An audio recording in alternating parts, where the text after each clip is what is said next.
नमस्कार, अपन न्यूजमा स्वागत छ। सुरु गरौं नेकपा एमालेको प्रसंगबाट। नेकपा एमालेको प्रथम विधान महाधिवेशन सुरु भएको छ। ललितपुरको गोदावरी स्थित सनराइज सम्मेलन केन्द्रमा आयोजित सो विधान महाधिवेशन पार्टीका अध्यक्ष केपी ओलीले पानसमा बत्ती बालेर र मोबाइलको बटन थिचेर लोगो अनावरण गरेसँगै उद्घाटन गरेका हुन्। विधान महाधिवेशनबाट देशभरका 6000 भन्दा बढी प्रतिनिधिहरू सहभागी भएका छन्। 3 दिनसम्म चल्ने महाधिवेशनको पहिलो दिन उद्घाटन सत्रमा आज नै अध्यक्ष केपी ओलीले राजनीतिक प्रतिवेदन, महासचिव ईश्वर पोखरेलले संगठनात्मक प्रस्ताव र उपमहासचिव एवं संगठन विभाग प्रमुख विष्णु पौडेलले विधान संशोधन प्रस्ताव पेश गर्नुहुनेछ। शनिबार समूहगत रूपमा छलफल गरी आवश्यक सुझावसहित ती प्रतिवेदनहरू पारित हुनेछ। विधान महाधिवेशनले पार्टीले नीति र विधि तय गर्ने पार्टीका प्रवक्ता गेवालीले बताउनुभयो। एमालेले पहिलो पटक पार्टीको नीति निर्माणमा केन्द्रित भएर विधान महाधिवेशन आयोजना गरेको छ। नेकपा एमालेका अध्यक्ष केपी ओलीले नेकपा एमालेलाई विभाजन गराउने मुख्य योजनाकार माधव नेपाल भएको आरोप लगाएका छन्।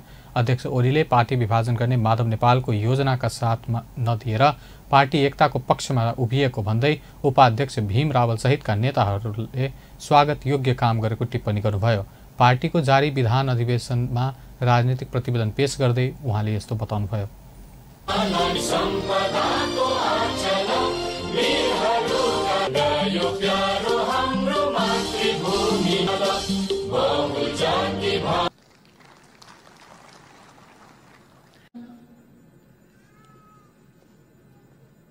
र यस अन्तर्गत मानवाधिकार परिषद, जलवायु सम्झौता जस्ता संस्था प्रबन्धलाई निष्प्रभावित तुल्याउने कोसिस भएको छ।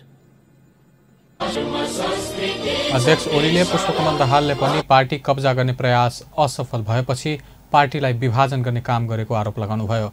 अध्यक्ष ओलीले पार्टी कब्जा गर्न नसके विभाजन गर्ने प्रचण्डको सोच र व्यवहारका कारण एकीकरण प्रक्रिया निष्कर्षमा नपुगी टुङ्गिएको बताउनुभयो। ओलीले लिपुलेक, लिम्पियाधुरा, कालापानी र सुस्तामा नेपाली भूमि मिचिएको उल्लेख गर्दै त्यसलाई फिर्ता ल्याउन आफ्नो पार्टीले चाहेको स्पष्ट पार्नुभयो। नेकपा एमाले प्रदेश 2 को संसदीय दलको नेतामा सत्यनारायण मण्डललाई चयन गरिएको छ। मण्डल यसअघि पनि दलको नेता थिए। पार्टी विभाजनपछि बसेको पहिलो संसदीय दलको बैठकले मण्डललाई संसदीय दलको नेतामा चयन गरेको छ। बैठकले सांसद किशोरी शाह कमललाई प्रमुख सचेतकमा चयन गरेको छ।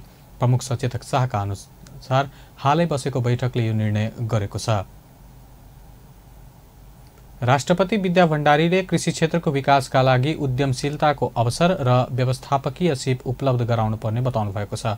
शुक्रबार काठमाडौँमा आयोजित जिल्ला समन्वय समिति महासंघको तेस्रो राष्ट्रिय सम्मेलनमा राष्ट्रपति भण्डारीले अर्थतन्त्रको मूल आधार कृषि भएकोले कृषि क्षेत्रको विकासका लागि उद्यमशीलताको अवसर र व्यवस्थापकीय सिप उपलब्ध गराउनु पर्ने बताउनुभयो।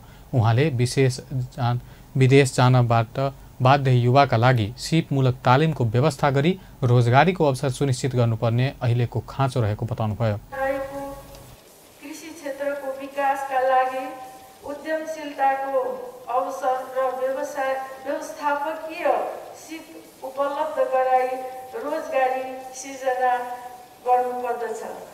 देशभित्र अवसर नपाई विदेशी बाध्य युवाका लागि सिपमूलक तालिमको व्यवस्था गरी गुणस्तरीय रोजगारीको अवसर सुनिश्चित गर्नुपर्ने अहिले खाँचो रहेको छ।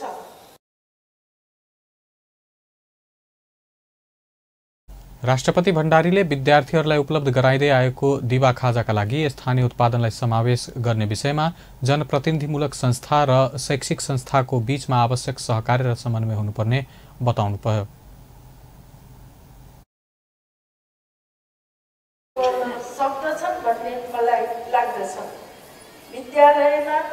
विद्यालयका विद्यार्थीहरूलाई उपलब्ध गराइँदै आएको दिवा खाजाका लागि स्थानीय उत्पादनलाई समावेश गर्ने विषयमा जनप्रतिनिधिमूलक संस्था र शैक्षिक संस्थाको बीचमा आवश्यक सहकार्य र समन्वय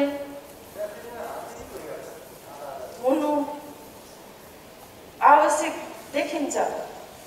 बालबालिकाको स्वास्थ्य र बौद्धिक विकासका लागि पौष्टिक आहार र साथै वातावरण निर्माण गर्नमा नेतृत्वदायी पहल र भूमिकाको म अपेक्षा गर्दछु। विगत करिब 2 वर्षदेखि सम्पूर्ण विश्वलाई नै आक्रान्त बनाएको कोभिड-19 महामारीको रोकथाम, नियन्त्रण र कार्यक्रममा नगरपालिका महासङ्घका अध्यक्ष अशोक ब्यौजुले संवैधानिक व्यवस्थालाई बलियो बनाउनका लागि जनप्रतिनिधिले आफ्नो भूमिका बढाउनुपर्ने बताउनुभयो। सर्वोच्च अदालतले अदालतको अवहेलना मुद्दामा 4 पूर्व प्रधान न्यायाधीशलाई सफाई दिएको छ। प्रधान न्यायाधीश चोलेन्द्र शमशेर जबरा र न्यायाधीश सपना मल्ल प्रधानको संयुक्त इजलासले माग दाबी नपुग्ने फैसला सुनाएको हो। पूर्व प्रधान न्यायाधीशहरू भीमबहादुर रायमाझी, अनुप राज शर्मा, कल्याण श्रेष्ठ र सुशीला कार्कीले सफाई पाएका हुन्। 4 पूर्व प्रधान न्यायाधीशले 24 पुस 2077 मा संयुक्त विज्ञप्ति निकालेर पुस 5 मा भएको प्रतिनिधि सभा विघटन असंवैधानिक भएको वक्तव्य दिएका थिए। अदालतमा विचाराधीन मुद्दामा टिप्पणी गरी स्वतन्त्र र निष्पक्ष न्याय सम्पादनमा हस्तक्षेप गरेको भन्दै अधिवक्ता धनजित बस्नेतले 4 पूर्व प्रधान न्यायाधीश विरुद्ध अदालतको अवहेलना मुद्दा दायर गरेका थिए। उड्डयन सम्बन्धी समस्या र समाधान उपसमितिले हवाई जहाजमा देखिएका प्राविधिक समस्या सम्बन्धमा छलफल गरेको छ। शुक्रबार सिंहदरबारमा बसेको उपसमितिको बैठकले पछिल्लो समय हवाई जहाजमा देखिएका प्राविधिक समस्याहरूको बारेमा छलफल गरेको हो। छलफलमा संस्कृति पर्यटन तथा नागरिक उड्डयन मन्त्रालयका सहसचिव बुद्धिसागर लामिछानेले केही दिन अघि बुद्ध एयरमा देखिएको समस्या त्रुटिवश भएको बताउनुभयो। उहाँले बुद्ध एयरमा भएको घटनाको अहिले अनुसन्धान भइरहेको बताउनुभयो।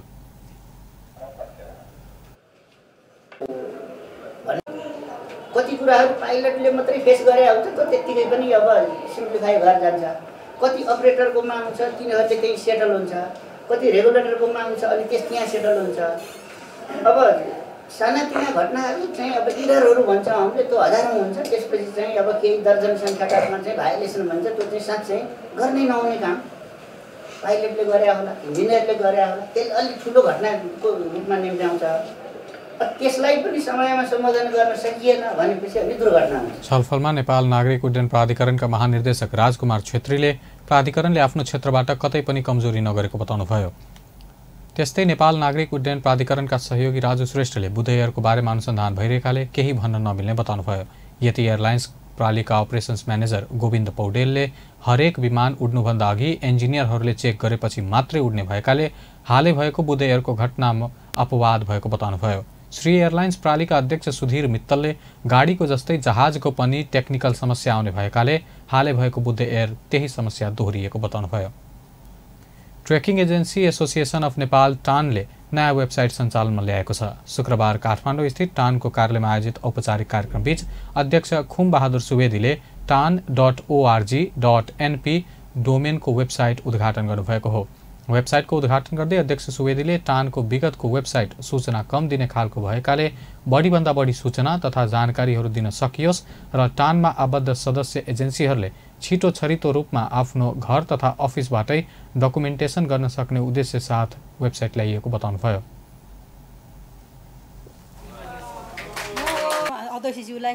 पदयात्रामा पनि आफ्ना किसिमका गतिविधि गरिसकेका छौँ। यो विषयवस्तुहरूलाई हामीले व्यवस्थित गर्नुपर्नेछ।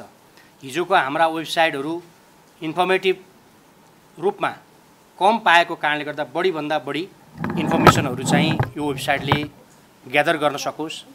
हाम्रो मेम्बर एजेन्सीहरूलाई फास्ट तरिकाले पेपरलेस ढङ्गबाट चाहिँ अफिसमा अथवा घरबाटै पनि आफ्नो डकुमेन्टेसन मेन्टेन गर्न सकोस् भन्ने उद्देश्यका साथ यो वेबसाइटको स्टार्टिङ भएको हो।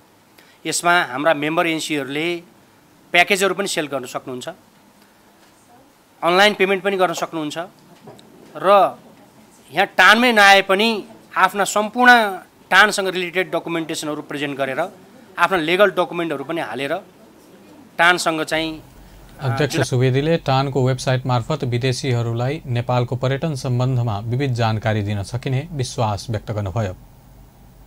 हवस् त, अपन न्युज अहिलेलाई यति नै। अपन टेलिभिजन हेर्दै रहनुहोला। नमस्कार।